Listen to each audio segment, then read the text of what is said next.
Hi guys, my name is Jimmy Allison. I'm an Ableton Live certified trainer and I teach one-on-one lessons online. In this video, I just want to talk about Live Browser. One of the newest things in Live 10 is your collections. You can actually tag presets and samples. So if you notice, I have a favorite that says samples. I basically tagged all of my samples. Up here I have favorites. It only has one. I haven't really got into going in and organizing everything just yet. But as an example, let's say I have an instrument, I have an operator, one of my bass. Let's say this bass growler is one of my favorites. I can just right click on it and then I can tag it favorite. And now it's available up here in this favorites section. I can also rename favorites to whatever I want. That's basically how I did it. So I go down here in the drums, I can tag one of these drums, and you see I have up to 7 different choices. And then let's just say we're gonna add one. Now we rename this to whatever I want. And if this is of course tagged to be in whatever I want, which is green. Now let's remove it. Another handy option is this edit function. I can click edit and I can de-check anything I don't want to see, like this green tab. When I hit done, it's gone. If I don't want to see my MIDI effects, now the MIDI effects is gone, like if I never use MIDI effects. Of course I do, so I don't want to get rid of it. And that of course leads us down into the categories section. In the categories section, you have different categories. These you can't change other than of course to show or hide them with using the edit function. But the most useful ones I find are sounds and drums, because any of your sounds that are tagged bass will show up under bass. And I don't mean tagged as in favorites, but they're actually placed in the bass folder.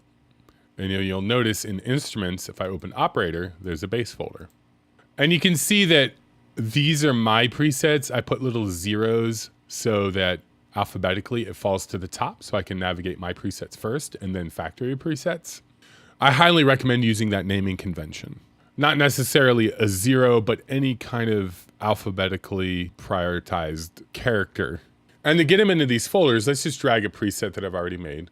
I can click the save button, and you'll notice that it automatically queues up to the next section that I'm going to talk about, and that's places. And there's the user library. And under the user library is where you find all of your content that you have created. And you'll notice that there's a presets folder, and under here is bass. Now, on yours, you're not going to find all of these little folders here. And in fact, all you'll see is the different folder for instrument rack, and that's it. And like if you go under the operator folder, you won't find all of the bass, the dub sirens, and all these different folders. I created them.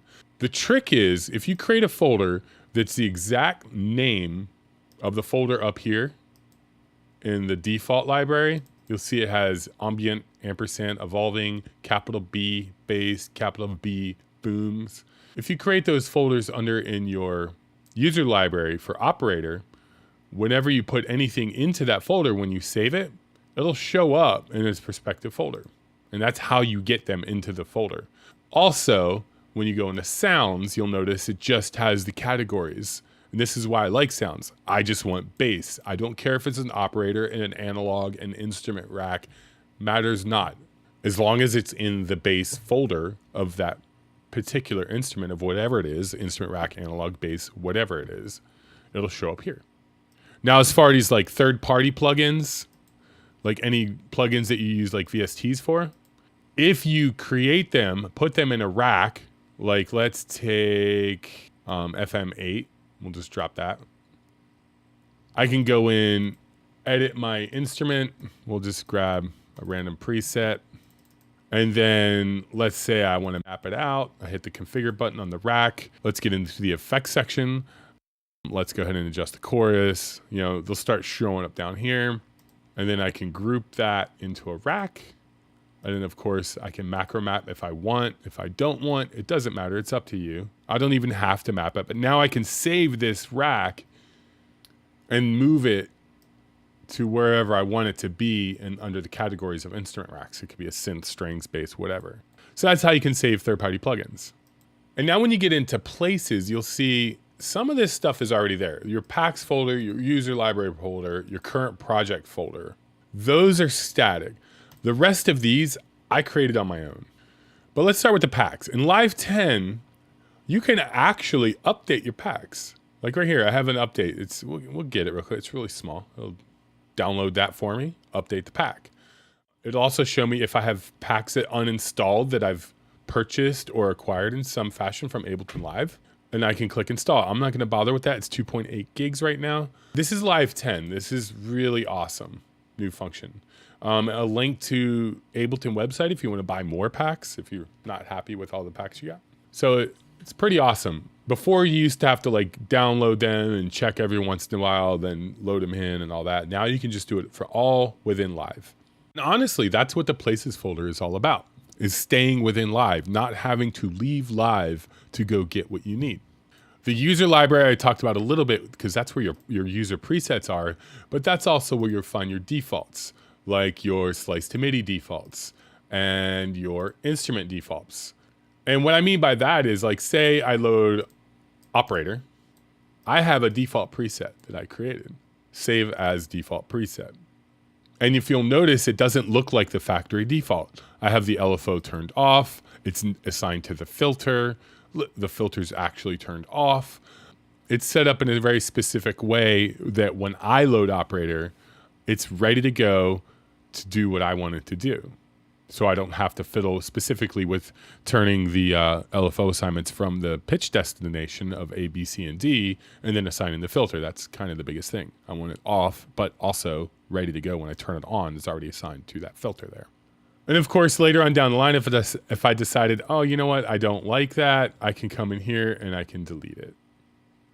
This folder is kind of handy because it gets you the assets of your current project. There's nothing in this current project because I haven't done anything, but if I've recorded or done anything and I want to get to my assets, say like I accidentally deleted a clip that I recorded and I kind of want to get it back, and I'm like, it's too deep in the undo history, so I can just go in here, look and recorded, locate it, and drag it back in, because Ableton, even though I deleted it from the live set, it doesn't actually delete it from your hard drive. You have to actually delete it from your hard drive on purpose. Now these folders down here, I've added, and you use this add folder function. You navigate to the folder that you want to add, you click on it and you say open, and that will add the folder. Now you notice I don't have a million folders down here. In fact, I might even have a few that I might want to get rid of. Like for editing voiceovers for my videos, I have a quick folder for that, so I can drag in the renders from the video editing software I use, so that way I can compress them and get them up to standard. And I have my main ideas folder that a while back I switched over to using just one ideas folder for everything. So I can quickly locate any ideas I had and different instruments. So this is just the way my mind works. My different projects that I've worked on with other people and myself. So I can just quickly locate live sets. One of the key things I'd say is when you set up your file structure, what you want to not do is have to go to your desktop and look for your files. What you want to do is just stay in live and get whatever you want. This is my music library. I can go in if I want to snag some samples, I can go grab an MP3, I drag it right in.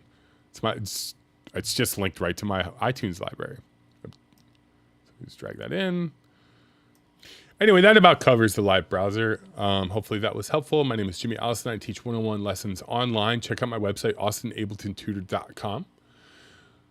And thanks for watching. See you guys later.